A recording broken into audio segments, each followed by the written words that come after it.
Kesatuan Sekerja. Kesatuan Sekerja merupakan satu organisasi yang ditubuhkan oleh pekerja untuk mewakili pekerja dalam sebarang rundingan. Antara matlamat penubuhan Kesatuan Sekerja adalah untuk menjaga kebajikan para pekerja, iaitu dapatkan tingkat upah yang selaras dengan tingkat harga umum, dapatkan suasana bekerja yang kondusif, melindungi para pekerja daripada dieksploitasi oleh majikan. Matlamat seterusnya, mencapai tujuan ekonomi umum.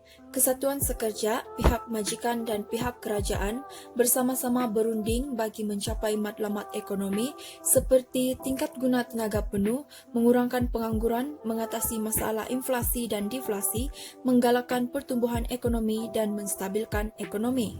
Cara Kesatuan Sekerja menuntut tingkat upah ialah meningkatkan daya pengeluaran sud buruh. Tingkat upah mempunyai hubungan positif dengan tingkat daya pengeluaran. Apabila daya pengeluaran bertambah, maka tingkat upah turut bertambah. Peningkatan daya pengeluaran sud. Keseimbangan asal ialah pada I1 dengan tingkat upah W1 dan tingkat buruh L1 orang. Apabila koluk MRP1 beralih ke MRP2, keseimbangan baru tercapai pada I2 dengan tingkat upah bertambah kepada W2 dan tingkat buruh bertambah kepada L2 orang. Cara seterusnya ialah menghadkan penawaran buruh, iaitu dengan mengenakan syarat-syarat keahlian yang ketat, kota keahlian, menghadkan peluang untuk menjalankan latihan dan sebagainya. Menghadkan penawaran buruh. Keseimbangan asal ialah pada I1 dengan tingkat upah ialah W1 dan tingkat buruh L1 orang. Apabila koluk SL1 beralih ke SL2, keseimbangan baru tercapai pada I2 dengan tingkat upah bertambah kepada W2 dan tingkat buruh berkurang kepada L2 orang. Wujud pengangguran sebanyak L1 hingga L2 orang. Cara lainnya ialah memaksa majikan membayar upah yang lebih tinggi daripada upah pasaran, iaitu melalui kuasa permintaan dan penawaran pasaran, dan boleh menuntut upah minimum. Tingkat upah minimum. Keseimbangan asal pada I1 dan tingkat upah ialah W1 dan tingkat buruh L1 orang. Apabila Kesatuan Sekerja menuntut upah minimum pada tingkat upah W2, bilangan buruh yang digunakan ialah pada tingkat buruh L2 orang, tetapi bilangan buruh yang ditawarkan ialah pada tingkat buruh L3 orang. Ini menyebabkan wujud lebihan buruh yang ditawarkan sebanyak L3 hingga L2 orang. Perundingan kolektif juga digunakan untuk menuntut tingkat upah. Rundingan secara beramai-ramai atau proses tawar-menawar antara Kesatuan Sekerja dengan pihak majikan untuk menentukan tingkat upah. Dalam proses tawar-menawar, terdapat dua tingkat upah, yaitu upah minimum dan upah maksimum. Kesatuan Sekerja menyatakan upah maksimum, manakala pihak majikan menyatakan upah minimum.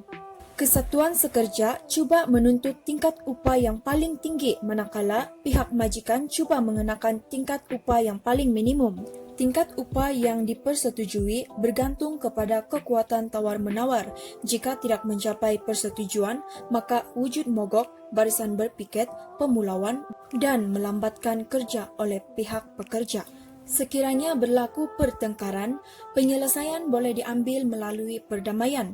Tindakan antara Kesatuan Sekerja dan pihak majikan membincangkan masalah-masalah yang timbul tanpa bantuan daripada pihak luar.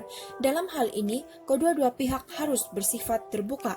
Penyelesaian seterusnya ialah timbang tarah, iaitu dilakukan selepas tiada kata sepakat semasa pendamaian.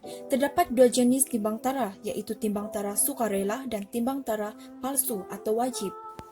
Penyelesaian terakhir adalah melalui Mahkamah Perindustrian. Jika masalah di antara Kesatuan Sekerja dan pihak majikan merugikan masyarakat dan menjejaskan kestabilan ekonomi negara, maka pihak Kementerian Sumber Manusia akan memaksa mereka menyerahkan masalah mereka kepada Mahkamah Perindustrian. Sebarang keputusan daripada Mahkamah Perindustrian adalah muktamad. Keadaan yang mempengaruhi kejayaan dan kegagalan kesatuan sekerja dalam menuntut upah yang lebih tinggi. Pertama, bahagian upah dalam jumlah kos pengeluaran, yaitu bergantung kepada jumlah kos pengeluaran. Jika kos upah adalah kecil dalam jumlah kos pengeluaran, maka tingkat upah boleh dinaikkan dan sebaliknya. Seterusnya, keanjalan permintaan keluaran yang dihasilkan. Jika permintaan keluaran adalah tidak anjal, maka kesatuan sekerja berjaya menuntut kenaikan upah kerana firma boleh memindahkan kenaikan kos disebabkan kenaikan tingkat upah tadi dengan menaikkan harga keluaran. Dengan naiknya tingkat harga keluaran, dapat meningkatkan jumlah hasil firma dan sebaliknya.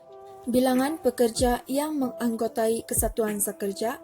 Kekuatan kesatuan sekerja bergantung kepada bilangan ahlinya. Jika kesatuan sekerja mempunyai bilangan ahli yang ramai, maka kuasa tawar-menawar adalah kuat dan sebaliknya. Seterusnya, keadaan guna tenaga dalam ekonomi. Jika ekonomi berada dalam tingkat guna tenaga penuh, iaitu kadar pengangguran rendah, maka kesatuan sekerja mempunyai kuasa tawar-menawar adalah kuat dan sebaliknya. Kekuatan kewangan kesatuan sekerja. Tindakan mogok akan lebih lama jika kesatuan sekerja mempunyai kedudukan kewangan yang kukuh kerana para pekerja diberi allowance dan sebaliknya. Terima kasih.